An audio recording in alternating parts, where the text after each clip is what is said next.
Hoje eu vou contar para vocês qual foi o maior erro que eu cometi no ano passado ao comprar as passagens para os jogos do Campeonato Brasileiro. Rapaz, eu dei mole.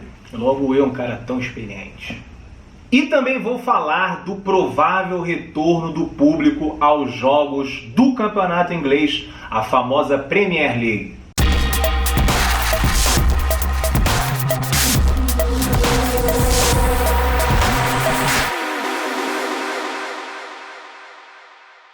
Esse vídeo aqui não é sobre nenhuma dica específica para comprar passagem. Eu ainda até posso falar sobre isso numa outra oportunidade, apesar de não ter muito mistério. No ano passado, graças a Deus, tudo correu bem. Pelo segundo ano consecutivo, eu consegui assistir todos os jogos do Botafogo fora do estado do Rio de Janeiro. Mas, meu irmão, foi por muito pouco. E tudo isso porque eu cometi um grande erro. Vocês já devem estar aí, nossa, o que será? O que será que ele fez? Meu Deus, eu não posso ficar sem essa dica. Simples. Comprei uma passagem para chegar em Chapecó, bem no dia do jogo. Chapecó, para quem não conhece e não tem ideia de onde é, fica completamente isolado lá no oeste de Santa Catarina. Para vocês terem uma ideia, fica a quase 8 horas de carro de Florianópolis. Isso se você seguir direto e não parar, né? De ônibus dá umas 10 horas pelo menos. E Chapecó tem um problema muito grande para quem quer chegar via transporte aéreo, que é a famosa neblina. Vocês já devem ter ouvido falar aí, né? Principalmente agora que a Chapecoense passou um bom tempo na Série A do Brasileirão. O Bahia já teve voo cancelado para Chapecó por conta das condições climáticas. O Grêmio já teve que ir de ônibus pelos mesmos motivos. Palmeiras, a mesma coisa. Teve um jogo entre Chapecoense e Atlético Paranaense que teve que ser interrompido e reiniciado só no dia seguinte, porque não dava para enxergar um palmo na frente. Depois de muita conversa entre arbitragem, representantes da CBF e comissões técnicas, a partida entre Chapecoense e Atlético Paranaense foi transferida para a tarde desta quinta-feira. Só que normalmente esse problema de neblina ocorre no inverno, pelo menos eu achava isso, né? E como eu não queria passar 2, 3 dias em Chapecó, eu queria ir num dia e voltar no outro, eu resolvi arriscar, afinal, era novembro, quase dezembro, mesmo sabendo que eventualmente poderia dar merda. E óbvio que se poderia dar merda, deu. Na verdade, quase deu. Mas foi um perrengue absurdo que eu não gostaria de passar novamente, com direito a voo arremetendo e tudo. O tempo estava muito ruim em Chapecó desde o início da semana.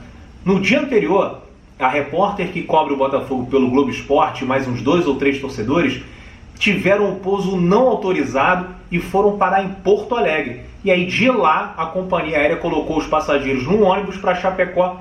São mais ou menos umas 8 horas de viagem, né? Uma molezinha. Cara, eu tava desesperado porque eu não tinha essa opção. O jogo era no dia da minha passagem. O meu voo saía às 10 da manhã do Rio e ia para Campinas. Meio-dia ele saía de Campinas e chegava em Chapecó por volta das 2 horas. E o jogo não era nem 9h30, cara. O jogo estava marcado para as 7h30 da noite. Quando a gente chegou em Campinas, o voo, obviamente, não conseguiu sair na hora marcada. Com mais ou menos 1 hora de atraso, a companhia chamou para embarcar. A gente entrou no avião e o comandante falou que o tempo em Chapecó ainda não estava bom, mas que em alguns momentos tinha uma visibilidade que poderia ser que eles conseguissem o pouso. E que se não desse, eles desviariam para outro aeroporto. Porra, na hora eu pensei, meu irmão, o cara não vai dar uma de maluco e vai sair daqui sem condição de pousar. Ele tá falando isso aí, mas vai chegar lá e vai dar bom, pô. Quando a gente estava chegando, o piloto falou que eles iam tentar o pouso, mas que se não desse, eles iriam arremeter. Olha só que coisa maravilhosa. Eu nunca tinha passado por uma situação dessas. Mas eu estava tão preocupado com o jogo que eu queria que ele pousasse de qualquer maneira. Procedimento de descida, foi descendo, e não dava para ver absolutamente nada pela janela. Nada. Tava tudo branco. Só que a gente não tem noção do que está acontecendo do lado de fora, porque a gente não sabe o quão alto está o avião, né? E a gente acha que em algum momento ele vai conseguir atravessar as nuvens e pousar o avião tranquilamente. Meu irmão, do nada, o avião tá descendo assim, ó. E aí faz assim, do nada. Todo mundo assim colou no banco do avião, né? Meu Deus do céu, caramba, não vai dar. Eu já sou meio medroso com o avião, mas eu tava tão focado no jogo que eu virei pro meu amigo que tava do meu lado e falei, perdemos o jogo. perdemos o jogo. Foi a minha primeira reação. Falei, puta que pariu, perdemos o jogo. O cara tava branco do meu lado, né? Bolado com a arremetida, que todo mundo fala que é um procedimento normal. Porra, normal pro piloto que faz isso aí no simulador. Pro passageiro não, pô. Nunca tinha passado por isso. Mas eu não tive nem chance de me preocupar com isso no momento. Eu só queria saber pra onde a gente iria. Será que a gente iria pra Porto Alegre? Será que a gente voltaria para Campinas? Qualquer uma dessas duas opções encerraria o meu recorde de partidas consecutivas fora de casa. Desde 22 de agosto de 2017, eu não perco um jogo do Botafogo fora do estado do Rio de Janeiro. Para o desespero aumentar, a cabine ficou sem informar absolutamente nada durante uns 15 minutos, o que é um procedimento normal, imagino eu. Afinal, os caras deviam estar lá resolvendo o aeroporto que eles iam pousar. Aí fala para a torre, pede autorização, fala não sei o que, deve demorar uns 15 minutos. E aí, 15 minutos depois, ele fez um anúncio pela cabine, né? Falou, ó, vamos pousar no aeroporto de Foz do Iguaçu. Eu falei, opa, Foz do Iguaçu eu curti. E sabe por que eu curti? Porque Foz é mais longe de Chapecó do que Porto Alegre. Na minha cabeça eu tava pensando, pô, esses caras vão tentar levar a gente para Chapecó de novo. Eles não vão botar a gente num ônibus para demorar 10 horas, 11 horas para chegar em Chapecó. Não tem cabimento um negócio desse. E foi exatamente isso que o comandante falou. Fazer mais uma vez o pouso lá em Chapecó. As condições meteorológicas permanecem as mesmas, mas como vocês repararam, em alguns momentos o céu ficava um pouco mais claro, mas bem em cima da cabeceira, na hora que o outro comandante tentou o pouso, não tinha visibilidade suficiente. Nós vamos assumir o voo, vamos tentar fazer mais uma tentativa lá. Caso não haja possibilidade, nós vamos voltar para Campinas. Tá? Mas a ideia é que a gente consiga pousar lá em Chapecó. Então, a todos uma excelente viagem e assim que nós abastecermos a aeronave e tivermos os procedimentos prontos, a gente inicia. Muito obrigado pela atenção e até daqui a pouco. A gente ia ter uma chance ou ia perder o jogo, que era importantíssimo. E eu ainda vi o meu recorde ser interrompido por um motivo idiota. Afinal, eu tinha disponibilidade de ir no dia anterior e não fui porque não quis. Graças a Deus, dessa vez deu tudo certo. Olha só como é que foi o nosso pouso.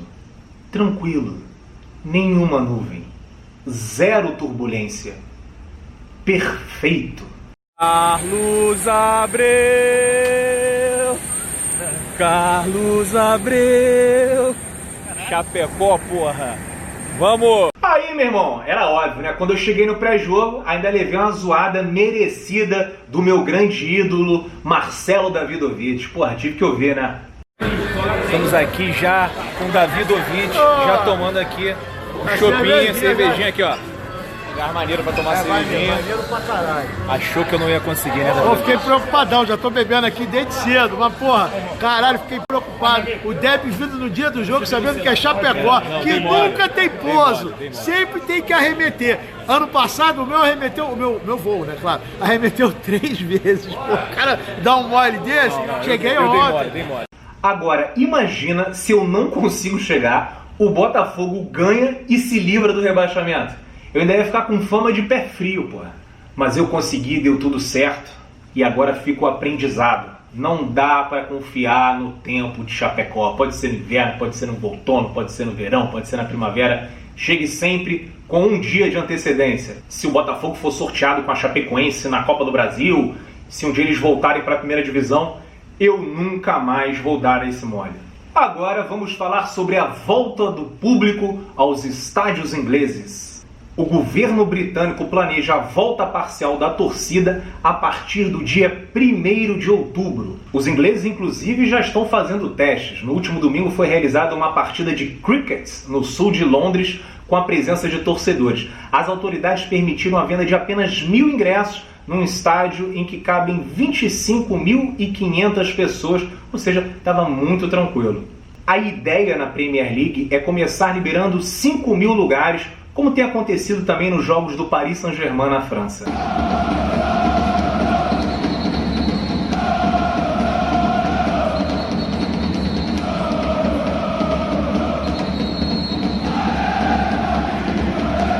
Eu confesso para vocês que não vejo muito sentido em liberar o acesso ao estádio para 1.000, 5.000, 10.000 pessoas. Primeiro que não resolve o problema das receitas, né? Eu acho até que vai dar prejuízo, porque você vai ter que contratar mais funcionários para tomar conta de uma turma que não vai te dar lucro. Além disso, você vai expor os sócios, os familiares e os colegas dos sócios. Sem contar que, num jogo de alta demanda, eu acho injusto você liberar para X pessoas e deixar todo o resto de fora. Até porque numa situação dessa a gente sabe que os ingressos esgotam muito rápido e aí depois acaba rolando aquela farra dos convites, né? O filho do amigo do dirigente que acaba indo no seu lugar e aí você vai ficar muito puto, como eu ficaria também. Então, para mim, o certo era aí, ou vai todo mundo ou não vai ninguém. Agora, essa é a minha opinião. Lembrando que cada um tem direito a ter a sua. Você pode discordar de um ponto ou de outro, ou até de tudo.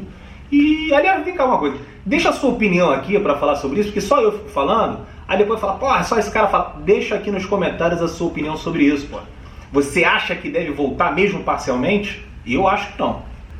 Agora, a gente tem que ficar ligado nesses movimentos de outros campeonatos, porque é provável que, se essas experiências derem certo, a CBF pode tentar implementar medidas similares aqui no Brasil. Vou falar um segredinho aqui para vocês. Eu acho que aqui no Brasil vai voltar antes da vacina.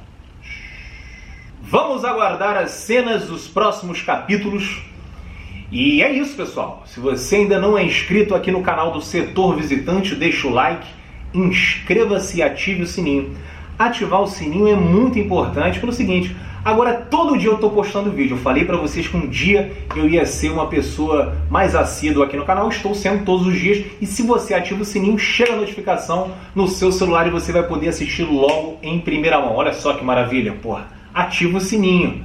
E não deixe também de seguir as outras mídias do Setor Visitante. Eu estou presente lá bombando no Instagram todo dia, História da Loucura. São histórias que eu conto lá no feed. Tem também falando agora que nem papagaio no Twitter. Entra lá. Tem no Facebook aí, que tem que deixar meio de lado, mas também curte lá, pô, curte tudo. Qual o problema? Não custa nada. Tá bem? Então é isso, galera. Um abraço e nos vemos aqui amanhã falando sobre qualquer coisa que me venha à cabeça e tenha a ver com Botafogo, torcida, viagem, estádio, vacina, botequim e o que me der na telha. Valeu?